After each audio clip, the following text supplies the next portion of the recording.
Then onward तब से so famous did this coward, यह चरवाहा लड़का इतना ज़्यादा प्रसिद्ध हो गया। फ्रॉम देन ऑनवर्ड तब से खुद से, so famous did this cowherd boy, यह चरवाहा, काउहर्ड में चरवाहा गाय चराने वाला, तब से यह चरवाहा लड़का इतना ज़्यादा प्रसिद्ध हो गया। That all the complicated disputes were put before him, कि उसके सामने सभी प्रकार के कॉम्प्लिकेटेड डिस्प्यूट लाए जाते थे। कॉम्प्लिकेटेड डिस्प्यूट मतलब होता है जटिल झगड़े, जटिल समस्याएं, बड़े से बड़े झगड़े, उसके सामने बड़े से बड़े झगड़े लाए जाते थे। And always the same thing happened, और हमेशा वही चीज़ होती थी। And always the same thing happened, और हमेशा वही चीज़ होती थी।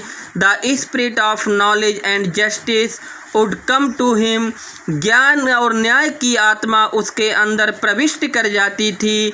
The spirit of knowledge and justice would come to him, ज्ञान और न्याय की आत्मा उसके अंदर प्रविष्ट कर जाती थी।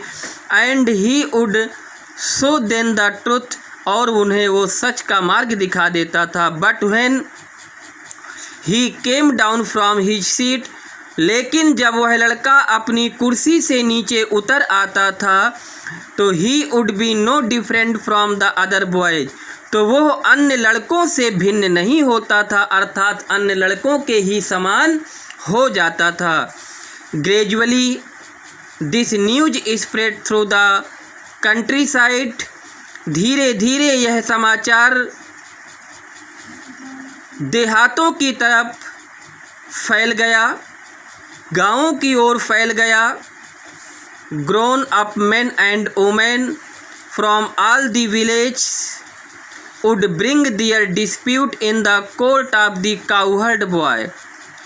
Grown up men and women from all the villages, गांव के सभी वयस्क पुरुष और महिलाएं, गांव के सभी वयस्क मतलब बड़े लोग, पुरुष और महिलाएं अपने सभी झगड़े in the court of the cowherd boy, चरवाहे लड़के के न्यायालय में, अदालत में लाते थे।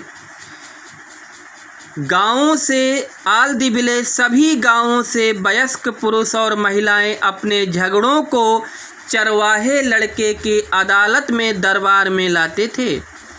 And always they received a judgement, और हमेशा उन्हें न्याय मिलता था। दैट बोथ साइड्स अंडरस्टूड, जिससे दोनों पक्ष समझ जाते थे। And so went away satisfied, और संतुष्ट हो कर के जाते थे। सो वेंट अवे सेटिस्फाइड, और संतुष्ट हो कर के जाते थे।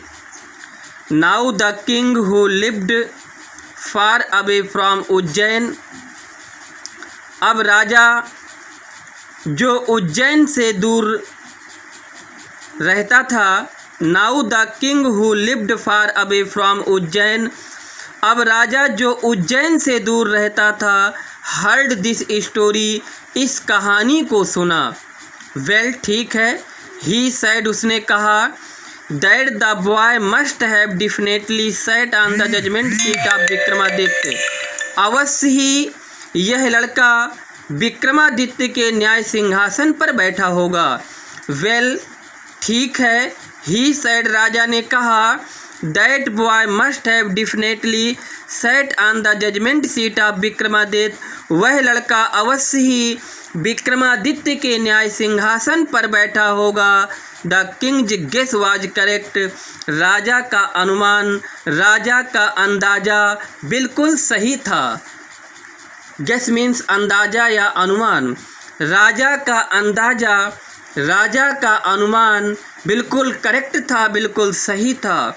As the ruins about the meadows were once Vikramaditya palace, palace means होता है महल, मीडो मतलब चारागाह, रूइन मीन्स खंडहर। कभी ये खंडहर विक्रमादित्य का महल हुआ करता था। जहां आज ये खंडहर है वहां विक्रमादित्य का महल हुआ करता था या महल था। If just sitting on the mound, if just sitting on the mound brings wisdom and justice to the shepherd boy, यदि केवल टीले पर बैठने मात्र से लड़के के अंदर बुद्धिमानी और न्याय आ जाती है। माउंड मीन्स टीला, विजडम मीन्स बुद्धिमानी, जस्टिस मीन्स न्याय। यदि टीले पर बैठने भर से बच्चे के अंदर, लड़के के अंदर, चरवाहे लड़के के अंदर बुद्धिमानी और ज्ञान आ जाता है तो ही थॉट, उसने सोचा, लेट्स डिग डीप, आओ इसे गहराई से खोद लें, and find the judgement seat, और विक्रमादित्य जजमेंट सीट और न्याय सिंहासन को पा लें। जजमेंट सीट मीन्स न्याय सिंहासन, फाइंड मतलब पाना, और न्याय सिंहासन को प्राप्त कर लें। I too shall sit on it, मैं भी इस पे बैठूंगा। I too shall sit on it, मैं भी इस पर बैठूंगा। And hear all the cases, और सभी प्रकार के झगड़ों को सुनूंगा। And hear all the cases, और सभी प्रकार के झगड़ों को मैं सुनूंगा। Then the spirit of Vikramaditya will descended upon me, तब विक्रमादित्य की आत्मा मेरे अंदर प्रविष्ट कर जाएगी।